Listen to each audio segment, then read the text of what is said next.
আজকে আমরা দেখে দিব ষষ্ঠ শ্রেণীর জীবন ও জীবিকা বইয়ের 2024 সালের বার্ষিক পরীক্ষায় যেই প্রশ্নগুলা আসবে, তো সেই প্রশ্নগুলা কোন কোন অধ্যায় থেকে আসবে এবং কত পৃষ্ঠা থেকে কত পৃষ্ঠার মধ্যে আসবে তা দেখিয়ে দিব।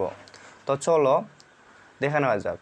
তো এখানে যে দেখতেই পাচ্ছ বার্ষিক পরীক্ষার জন্য বার্ষিক পরীক্ষার পাঠ্যক্রম বা সিলেবাস। এখানে যে ক্রমিক নম্বর দেওয়া আছে, তারপর অভিজ্ঞতার নাম, তারপর পৃষ্ঠা নম্বর।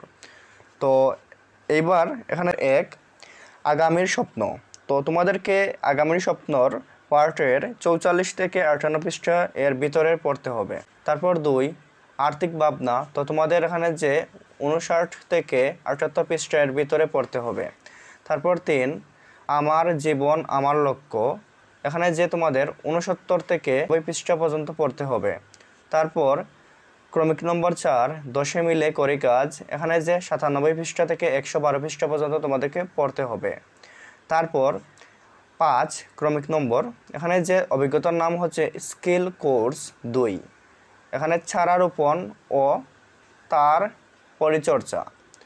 এখানে যে 133 থেকে 143 পৃষ্ঠা পর্যন্ত তোমাদেরকে পড়তে হবে। তো এখানে যেই পৃষ্ঠাগুলো দেওয়া আছে সেই পৃষ্ঠাগুলোর ভেতরে পৃষ্ঠাগুলো পড়ে নিলে হয়ে যাবে। তো তোমরা আর কি এখানে যে অভিজ্ঞতার এই পার্টগুলোর নাম দেওয়া আছে, এই পার্টগুলো পড়ে নিলে তোমাদের বার্ষিক পরীক্ষার জন্য পুরোপুরি প্রস্তুতি নেওয়া হয়ে যাবে।